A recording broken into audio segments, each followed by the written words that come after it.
नाइब खान सफदर अब्बासी के साथ साथ हमने भी अपने सरों को फड़वाया। मैं समझता हूं कि जो इमरान खान के कारकुनों ने जो रोल प्ले किया है, उनके चीतों ने, उनके टाइगरों ने जो रोल प्ले किया है, वो बड़ा शानदार है। लिखने वाला मौरिक ईमानदार हो या बेईमान हो, मीर शकील का एजेंट हो या किसी का एजेंट हो, लेकिन वो मजबूर होगा लिखने पर कि वो औरतें, वो मासूम बच्चे और वो टाइगर गिव अप नहीं किया था। और आज भी वहां खड़े लोगों ने कहा कि इमरान खान तो रोजाना बली गाला चले जाते हैं, ठीक है, लेकिन 10 दिन से तो वो शख्स उसकी कंटेनर के अंदर बैठा हुआ है और कहता है आओ मारना है तो मुझे मार दो, लेकिन मुझे आजादी या फिर मौत पसंद है। और बीइंग अ पॉलिटिकल वर्कर, जरा इतराज तो नहीं आप लोगों को, बीइंग अ पॉलिटिकल वर्कर, हमने भी इलेक्शन लड़ा था मुर्तजा, और तुम्हारे दोस्तों ने हमारा भी इलेक्शन चोरी किया था, लेकिन हमने कहा कि सिस्टम में तब्दीली आ जाएगी, लेकिन ये गुल्लू गवर्नमेंट और गुल्लू बट सिस्टम को तब्दील नहीं होने देते। हमने कहा, लियारी वालों ने कहा कि नहीं, हमने कहा कि जरदारी जैसा भी ये 5 साल पूरे कर, 5 साल पूरे हो गए, टप्पी बादशाह हो गया, टप्पी चाइना गया, टप्पी अमेरिका गया, टप्पी लंदन गया, और जब हम यहां मुजाहरे कर रहे थे तो टप्पी तुम कैसीनो पे एंजॉय करते थे।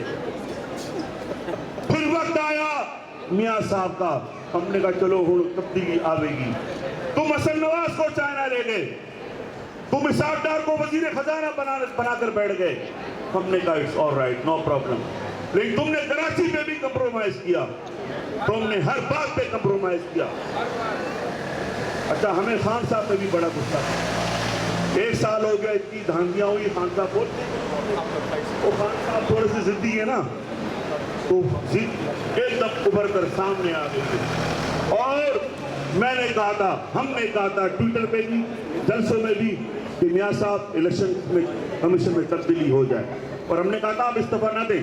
खान साहब को भी हमने लिखा कि लिटिल फ्लेक्सिबल, लेकिन अब मैं भी मुतालबा करता हूं कि मियां साहब आपको इस्तीफा देना चाहिए, देना पड़ेगा।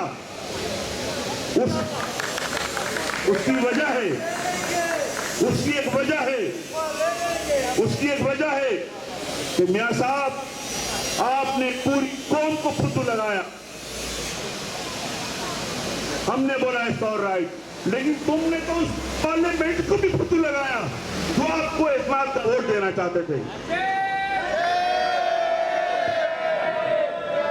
और तुमने शहीद के भाई मेजर शब्बीर के भाई को भी फुद्दू लगाया, जनरल रायल शरीफ को भी फुद्दू लगाया कि मैं तो है कितना ही कोई नहीं, मैं गली कोई नहीं की, लेकिन आर्मी ने ट्वीट कर दिया कितनी सिपाही।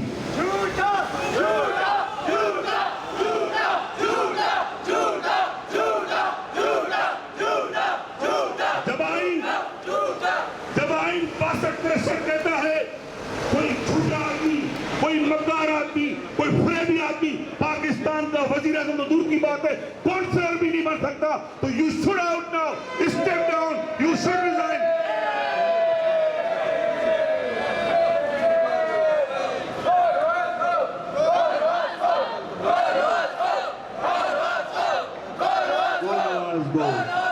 Go Nawaz go, go Nawaz go, go Nawaz go, go Nawaz go, go Nawaz go, go Nawaz go। आखिर में मैं आज यहाँ पर सामने नवीद खड़ा है, आसिम खड़े हुए हैं, ये अक्सर कहते थे कि हबीब भाई हमारी सफ़ों में शामिल हो जाओ।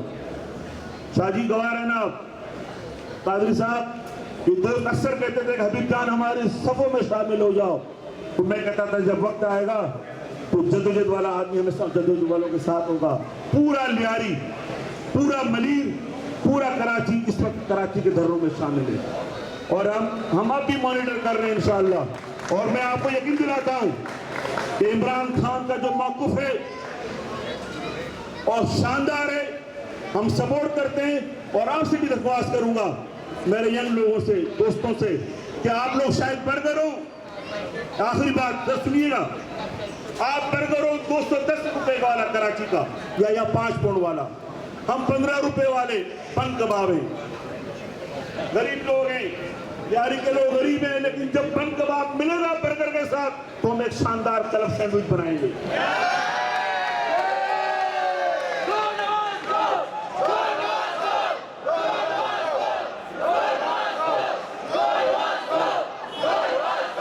और लोग कहते हैं, ये मीडिया के लोग सुन लें और आप भी सुने, ये लोग कहते हैं कि इमरान खान तो राइट विंग है।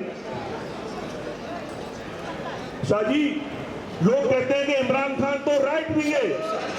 वो जनाब मोहतरमा बेनजीर भुट्टो ने कहा था कि अब लेफ्ट और राइट कोई नहीं रहा, अब तो पाकिस्तान में असूलों की पॉलिटिक्स होगी, इंसाफ की पॉलिटिक्स होगी, अवाम की पॉलिटिक्स होगी, रोजगार होगा, तालीम होगी, इंसाफ होगा। जिए पाकिस्तान।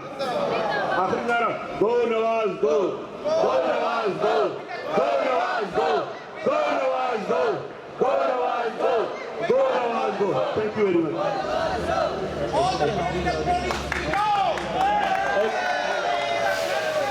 ये एक अनाउंसमेंट है, अभी एक साहब है, उन्होंने मुझे कुछ पैसे हैंड ओवर किए हैं, तो अगर किसी के पैसे गिरे हो तो प्लीज मुझसे रब्ता कीजिए।